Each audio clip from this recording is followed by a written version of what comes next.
तो बांग्लादेश इस वक्त एक बहुत अहम एक स्ट्रेटेजिक मोड़ पर खड़ा है। उसके अगले कुछ फैसले ना सिर्फ उसकी अपनी किस्मत तय करेंगे, बल्कि ये पूरे जनूबी एशिया में ताकत के तवाज़ुन को भी बदल सकते हैं। अब सवाल यह है कि आखिर ऐसा हो क्यों रहा है और इस सब का मतलब क्या है? चलें इसको ज़रा गहराई से देखते हैं। देखिए, एक बड़े सियासी ज़लज़ले के बाद बांग्लादेश के सामने सबसे बड़ा सवाल यही है कि अब आगे क्या होगा। और ये सिर्फ कोई अंदरूनी फैसला नहीं है, ये एक ऐसा इंतखाब है जिसकी लहरें पूरे खित्ते में महसूस की जाएंगी। इसी एक सवाल में मुल्क का मुस्तकबिल और इलाकाई सियासत की अगली सिमत दोनों छुपे हुए हैं। अच्छा, इस पूरी तब्दीली को समझने के लिए हमें वहाँ से शुरू करना होगा जहाँ से ये चिंगारी भड़की। एक ऐसी अवामी तहरीक थी जिसे लीड कर रहे थे नौजवान यानी जेनजी, और इसी तहरीक ने बांग्लादेश की सियासत का नक्शा ही बदल कर रख दिया। हुआ ये कि तब्दीली की एक ज़बरदस्त लहर उठी जब बांग्लादेश की नौजवान नस्ल सड़कों पर निकल आई। इनके शदीद एहतजाज ने न सिर्फ शेख हसीना की तवील हुकूमत का खात्मा किया, जिसे आम तौर पर भारत नवाज समझा जाता था, बल्कि उसने मुल्क की खारजा पॉलिसी के लिए बिल्कुल नए दरवाजे खोल दिए। ये सिर्फ एक हुकूमत का खात्मा नहीं था, ये एक नए दौर का आगाज था। तो शेख हसीना के जाने के बाद यूं समझें कि बांग्लादेश ने एक तरह से सुकून का सांस लिया। अगले 18 महीने सिर्फ एक आर्जी इंतज़ाम नहीं थे, बल्कि ये मुल्क की खारजा पॉलिसी की सिमत को दोबारा सेट करने का एक बड़ा मौका थे। आइए देखते हैं कि इस दौरान सफारती बिसात पर मोहरें कैसे बदले गए। तो तकरीबन 18 महीनों के लिए मुल्क की बागडोर आई नोबल इनाम याफ्ता मोहम्मद यूनुस के हाथ में। उनकी क़यादत में जो निगरान हुकूमत बनी, वो सिर्फ एक इंतज़ामी ज़रूरत नहीं थी, बल्कि ये एक साफ इशारा था कि बांग्लादेश अब अपनी खारिजा पॉलिसी पर नज़र सानी कर रहा है और अपने सफारती ताल्लुकात को एक नई शक्ल देने के लिए पूरी तरह तैयार है। तो इस उभूरी दौर में हिकमत अमली बिल्कुल वाज़े थी। एक तरफ तो भारत के साथ ताल्लुकात में एक ठहराव आ गया, सिफारती राब्ते कम हो गए और तजारती गर्मजोशी भी मांद पड़ गई। दूसरी तरफ बांग्लादेश ने दूसरे ऑप्शंस पर तवज्जो देना शुरू कर दी।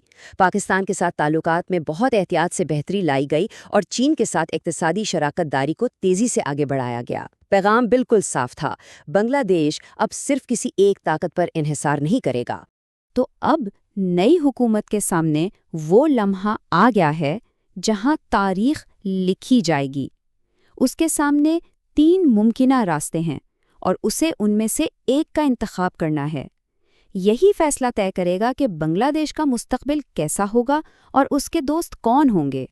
ये वो 3 रास्ते हैं और देखिए, हर रास्ते की अपनी कीमत और अपना इनाम है। पहला ऑप्शन, भारत के साथ ताल्लुकात को दोबारा बहाल किया जाए। दूसरा ऑप्शन, चीन के साथ इक्तिसादी और स्ट्रेटेजिक ताल्लुकात को मज़ीद गहरा किया जाए। और तीसरा, पाकिस्तान के साथ आहिस्ता आहिस्ता मुहतात अंदाज में ताल्लुकात बेहतर बनाए जाएं। चलें ज़रा देखते हैं कि हर रास्ते पर क्या दांव पर लगा है। तो पहला रास्ता है अमलियत पसंदी का। हकीकत तो यही है कि जोग्राफिया नहीं बदला जा सकता, भारत हमेशा पड़ोसी रहेगा। सरहदी ताउन, तिजारत और पानी जैसे बुनियादी मसाइल के लिए बातचीत तो करनी ही पड़ेगी। लेकिन इसमें एक पेंच है, नई हुकूमत के अपने हामियों में भारत मुखालिफ जज्बात बहुत शदीद हैं, तो ये अमली रास्ता सियासी तौर पर बहुत महंगा पड़ सकता है। अच्छा, अब आते हैं दूसरे रास्ते पर, यानी चीन की तरफ एक बड़ा कदम बढ़ाना। चीन की तरफ से इंफ्रास्ट्रक्चर और दिफा में बड़ी सरमायाकारी की पेशकश जाहिर है बहुत पुरकशिश है। ये बांग्लादेश की मईशत के लिए एक फास्ट ट्रैक हो सकता है, लेकिन इसकी कीमत है। चीन का हर बड़ा मंसूबा नई दिल्ली में खतरे की घंटियां बजाएगा और ये कदम हित्ते में ताकत के तवाज़ुन को बहुत बुरी तरह बिगाड़ सकता है। और फिर है तीसरा रास्ता, पाकिस्तान के साथ एक नया बाब शुरू करना। सिफारती और तिजारती ताल्लुकात बेहतर बनाने की गुंजाइश तो है, लेकिन यहाँ 1971 की तारीख का साया बहुत गहरा है। इसलिए ये एक बहुत सुस्त और इंतहाई मुहताज सफ़र होगा, जिसमें हर कदम फूंक फूंक कर रखना पड़ेगा। तो अब सवाल ये उठता है कि आखिर बांग्लादेश का ये फैसला सिर्फ उसका अपना मामला क्यों नहीं है? इसलिए क्योंकि वो जो भी कदम उठाएगा, उसकी लहरें पूरे जनूबी एशिया में महसूस की जाएंगी। ये अब एक इलाकाई ताकत के तवाज़न का सवाल बन चुका है। जोग्राफियाई सियासत में एक इस्तिलाह इस्तेमाल होती है, स्विंग स्टेट।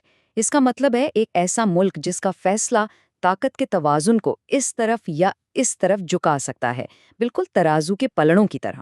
بنگلہ دیش اب وہی سوئنگ سٹیٹ بن چکا ہے۔ اس کا ہر فیصلہ بھارت اور چین کے درمیان علاقائی مقابلے کی سمت طے کرے گا۔ اور ہاں، ایک چیز بالکل نہیں بھولنی چاہیے، وہ یہ کہ اس پوری کہانی کا آغاز کس نے کیا تھا۔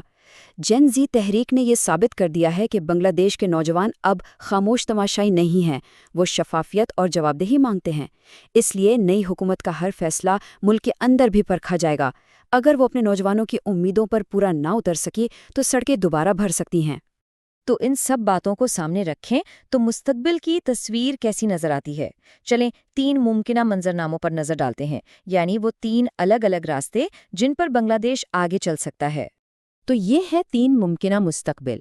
پہلا منظرنامہ ہے متوازن پالیسی کا، مطلب سب سے بنا کر رکھو، کسی ایک کیمپ میں مت جاؤ، یہ سب سے محفوظ راستہ لگتا ہے۔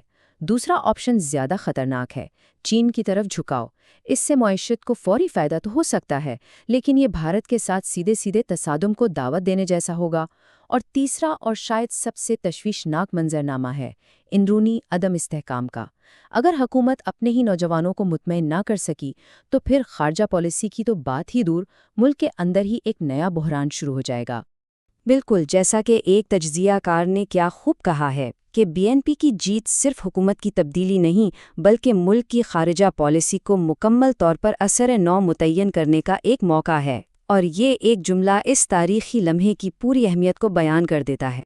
تو آخر میں ہم واپس اسی بنیادی سوال پر آ جاتے ہیں جہاں سے بات شروع کی تھی۔ بنگلہ دیش کا اگلا قدم کیا ہوگا؟ کیا وہ خطے میں توازن لائے گا یا پھر ایک نئے تصادم کی وجہ بنے گا؟ جواب جو بھی ہو، اس پر نہ صرف بنگلہ دیش بلکہ پورے جنوبی ایشیا کا مستقبل ٹکا ہوا ہے، اور پوری دنیا کی نظریں اس پر ہیں۔